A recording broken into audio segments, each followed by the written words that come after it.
diretso sa sikmura. Bagong impormasyong bubusog sa isipan. Lahat ng dapat niyong malaman. Mainit-init na ihahain ni na Rapi Tulfo at Amilin Biloso. Makisalo na sa Balitaang Tapat! Narito ang mga balita ngayong araw.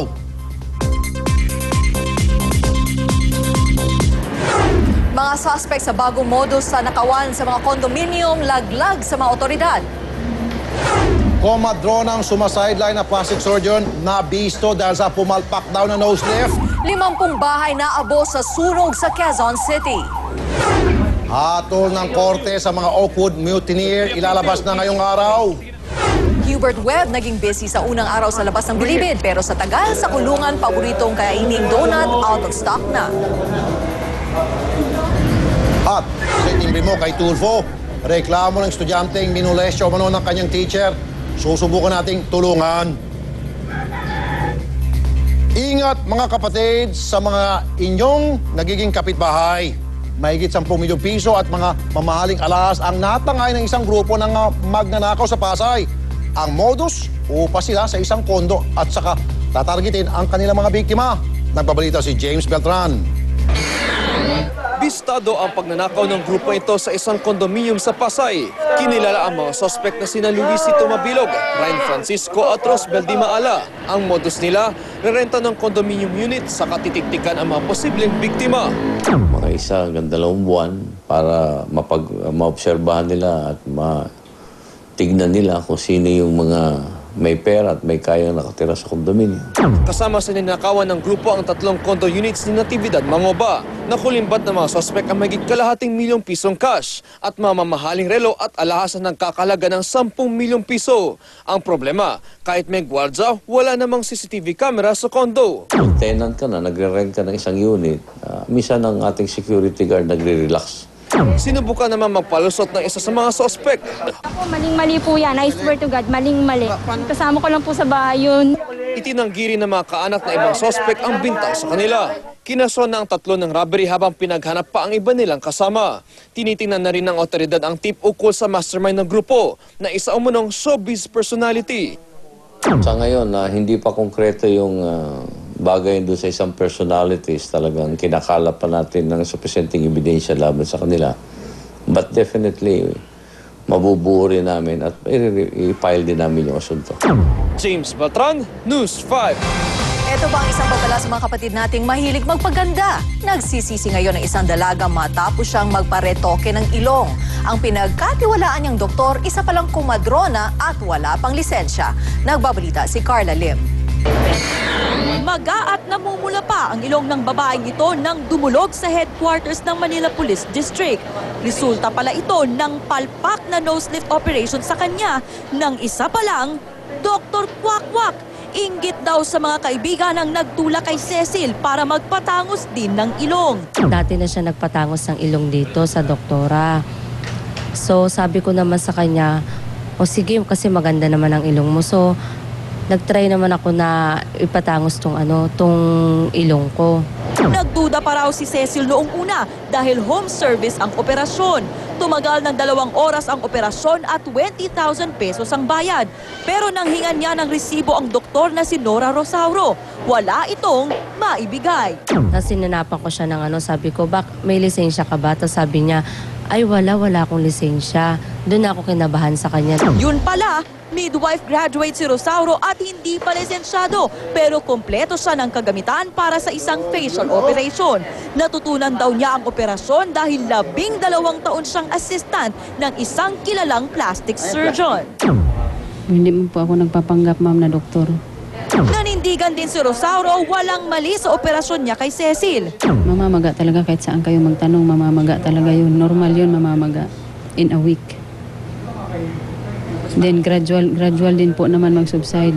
Naharap si Rosauro sa kasong paglabag sa unauthorized practice of medicine na may parusang kulong ng 2 hanggang 6 na taon. Carla Lim, News 5. Magpapaskong walang bahay ang may mahigit 50 pamilya sa isang barangay sa QC matapos sumiklab ang sunog doon kagabi. Nagbabalita si Ryan Ang. Pahirapan ang pag-apula sa sunog na tumupok sa may 50 bahay sa Barangay Apolonio Samson sa QC alas 7 kagabi. Sa sikip ng mga eskinita, hindi agad nakapasok ang mga bumbero. Kinailangan pa nilang umakyat sa mga bubong. Pati mga residente, nakitulong na rin para maapula ang apoy. Sa kasagsagan ng sunog, 2 babae pa ang hinimatay. Tumagal ng 2 oras bago tuluyang napatay ang apoy. Nanlumo naman ang mga nasunugan, lalo na't magpapasko. Wala na po kami matitirahan. Hindi namin mahabang panahon, nawala na. Hindi lang ho kami, marami ho kami. Magpapasko pa naman. Ang ilang nasunugan, napagdiskitahan ng may-ari ng bahay kung saan nagsimula ang sunog. Sa ospital humantong, si Resurrection Galvez matapos kuyugin ng mga kapitbahay. Kwento ng kapitbahay niya, napabayaan daw ng lalaki ang sinasaing dahil lasing ito. Nakatulugan dahil hulasing. Itinanggi naman ito ni Galvez. Mga chismosa lang kasi yan eh. Walang magawa sa buhay yan eh. Hindi naman siguro totoo yun kasi nagkapag-inuman ako doon sa kabila. Sinabi, may sunog sa amin, tinignan ko, nanggagaling doon sa kabila. Wala namang tigil sa pagyak ang misis ni Galvez. Nasunugan na nga raw sila, nabugbog pa ang kanyang asawa. Ngayon, di muna kami magpapakita dahil sa amin lahat ng sisi. Kakabubugbugin daw ito uli eh. Pansamantalang namamalagi ang mga nasunugan sa covered court ng barangay. Ryan Ang, News 5. Laglag sa otoridad ng isa umunang hold-upper sa Caloocan matapos kuyugin ng taong bayan. Palusot ng suspect, pasahero lang siya at pagbintangan lang. Nagbabalita si Jay De Castro. Duguan at namamaga ang bibig ni Joselito Miguel matapos gulpihin ng taong bayan kagabi. Nang hold up umano si Miguel at 3 pa niyang kasama sa isang pampasaherong jeep sa Santa Quiteria, Caloocan.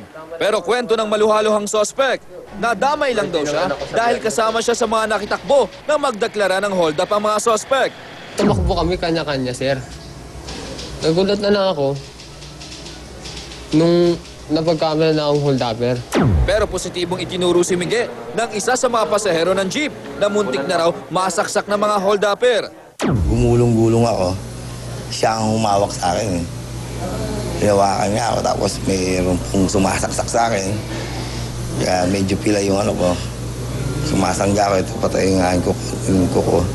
Nakuha rin sa suspect ang isang patalim at kahit tumatanggi, aminado naman siya ang kailangan niya ng pera. Mag-iisang taon na, sir, sa Biyernes, sir, eh. First birthday niya nga yun, eh. Kahit man lang yun, eh. Pagpansit naman lang, eh. Hindi naman makapaniwala ang kinakasama ni Miguel na magagawa nitong mang-hold up. Hindi po niya magagawa yan eh. Nandiyan po yung biyanan ko para po tumulong sa amin eh. Kakasuhan si Miguel ng robbery hold-up na dati rin palang nahuli dahil sa parehong krimen. Jay De Castro, News 5. Nanuntok at nanghipo pa raw ang isang lalaking nagwala sa isang lugawan sa QC. Dumiretso ang sospek sa bahay at doon napagbalingan niya ang sariling misis na ginawa niyang punching bag. Nagbabalik si Ryan Ang. Hindi akalain ng tinderong ito ng lugaw na black ay ang matatanggap ng bayad. Kwento ng tinderong si Dolly Besario, alas 10 kagabi nang dumating sa kanyang lugawan ang suspect na si Rogelio Malectim at biglang nagbasag ng mga tinda niyang itlog. Pero nang singilin niya ang suspect, tinangka raw siya saksakin gamit ang mismong gunting ng tindero. Sinubukan pa nga raw umawat ng kanyang misis. Nung makuha niya na, hinawakan pa yung misis ko sa didi. Sige nung pa, huwag kang mag-alala. Pag alis niya ngayon, di umalis na. Hinabol ko ngayon.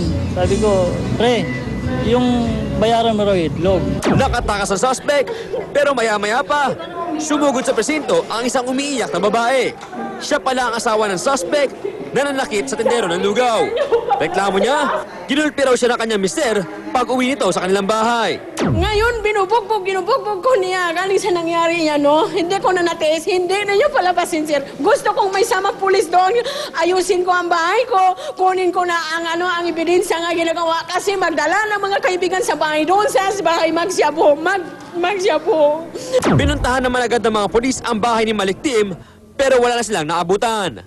Ryan Ang, News 5.